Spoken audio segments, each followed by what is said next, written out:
வணக்கம். இன்றைக்கி என்ன சமையல்னு பார்க்கலாம் வாங்க. இன்றைக்கி கொஞ்சம் ஸ்பெஷலுங்க. என் சின்ன பொண்ணு புதுவையிலேருந்து வந்திருக்கா, அதாவது பாண்டிச்சேரியிலேருந்து என் சின்ன பொண்ணு அவள் குடும்பத்தோடு வந்திருக்கிறா. அதனால் கொஞ்சம் சில ஐட்டங்கள் ஸ்பெஷலாக செய்திருக்கிறோம். முதல்ல மட்டன் பிரியாணி பாருங்கள், அப்படியே சூப்பராக மணக்க அருமையாக செய்திருக்கிறோம். ஜம்முன்னு இருக்குது பாருங்கள், பாஸ்மதி ரைஸில் ஜம்முன்னு ஜோரான பிரியாணி, மட்டன் பிரியாணி. இன்றைக்கி மட்டன் நல்லா கிடச்சிதிங்க, ரொம்ப அருமையாக வந்திருக்கு. இதனுடைய செய்முறை விளக்கம் வேணும்னா கேளுங்க, நான் ஒரு நாள் போடுறேன். ஜோராக வந்திருக்கு பாருங்கள், செம்ம வாசனை, ரொம்ப அருமையாக இருக்குது.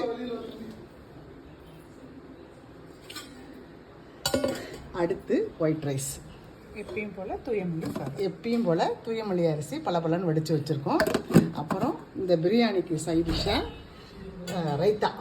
இந்த ரைத்தாவை கூட நம்ம என்ன பண்ணணும், தயிரை நல்லா அந்த பால் வடியில் போட்டு வடிகட்டி தண்ணியெல்லாம் எடுத்துட்டு போட்டோமா நீத்து போகாத இருக்கும். சூப்பராக இருக்குது பாருங்கள், சூப்பராக ரைத்தா.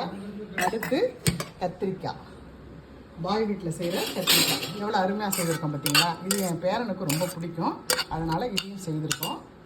அடுத்து எப்பயும் போல் மிளகு ரசம் சூப்பராக வச்சுருக்கோம் பாருங்கள், மிளகு ரசம், எப்பயும் போல் மிளகு ரசம். அடுத்து பிரியாணிக்கு சைட் டிஷ்ஷாக ஈரலில் ஒரு செமி கிரேவி மாதிரி ஒன்று பண்ணியிருக்கிறோம். சூப்பராக, எப்போ பார்த்தாலும் தேங்காய் அரைச்சி ஊற்றி ஒரு குழம்பு இல்லாத இது சாப்பிட்டோமா ரொம்ப நல்லா இருக்குன்ற மாதிரி இது பண்ணியிருக்கிறோம். பொண்ணுக்கு ரொம்ப பிடிச்ச மாம்பழம், அதுவும் இன்றைக்கி செய்திருக்கிறோம்.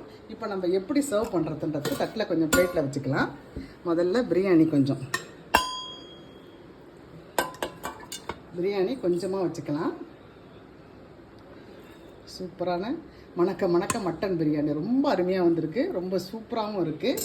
அதுக்கு சைட் டிஷ்ஷாக ரைத்தா வச்சுக்கலாம். ஜம்முன் ரைத்தா வச்சாச்சு. அதுக்கு கூடவே கத்திரிக்காய் கொஞ்சம் வச்சுக்கலாம்.